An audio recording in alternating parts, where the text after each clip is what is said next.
The echoes of our past are not just around us, they are part of us. And so they are part of the future we are building today. My grandfather was a blacksmith at Latrobe Steel, and my great-grandfather was a coal miner. Understanding our region's heritage empowers us with a sense of pride. After all, the 20th century was built from our steel.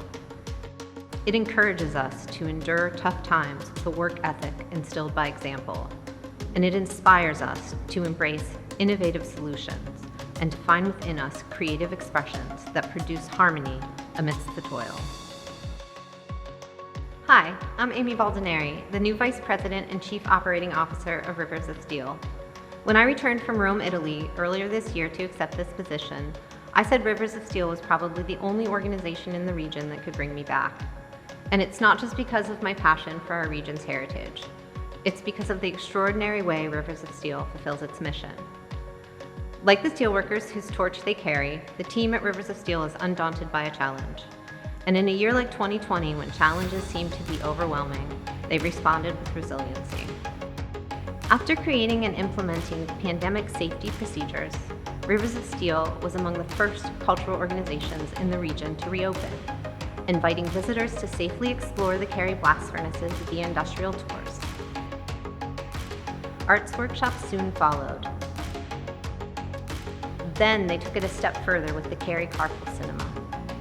This drive-in style movie experience not only offered moviegoers a safe, leisure activity during stressful times, it invited these new audiences in to experience mini tours of the site, which provided a chance to gain context for the National Historic Landmark they were visiting.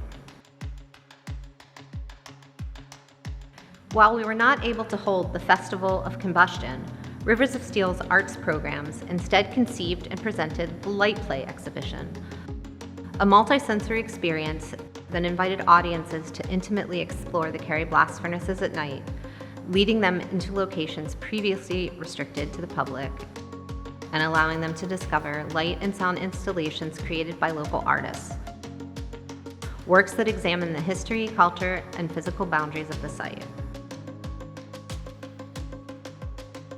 And in a year of overdue social change, Rivers of Steel's arts-based collaborations, such as the Homestead Streetside Gallery with the Steel Valley Arts Council and the Black on Black Love, a public art action with Boom Concepts, addressed community perceptions and social justice initiatives. Unlike the Carrie furnaces, some of our attractions took a bit more time to reopen. But once we found the right mix of adaptations to ensure COVID-safe experiences, our patrons came back to those locations too.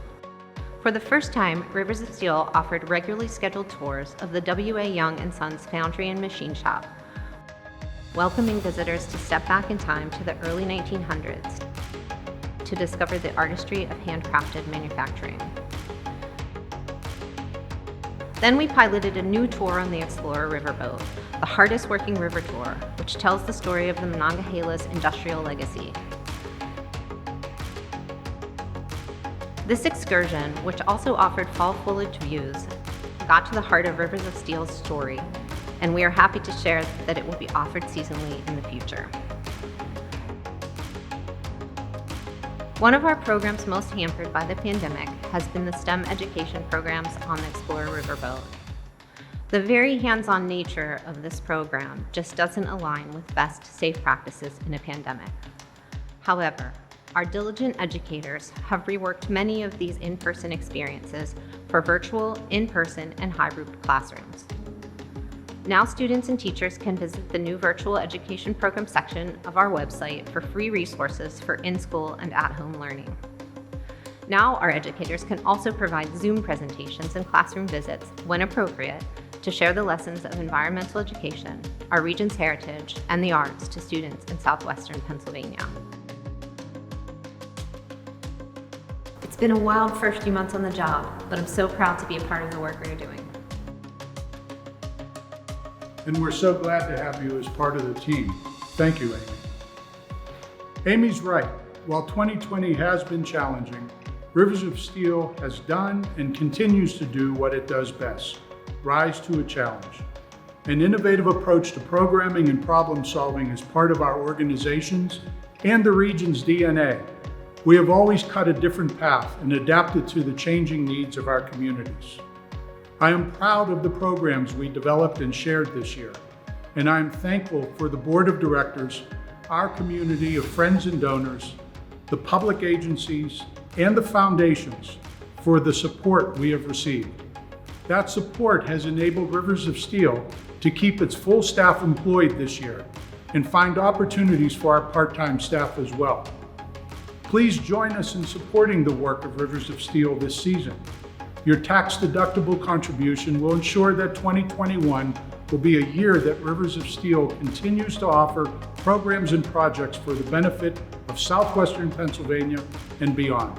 Thank you.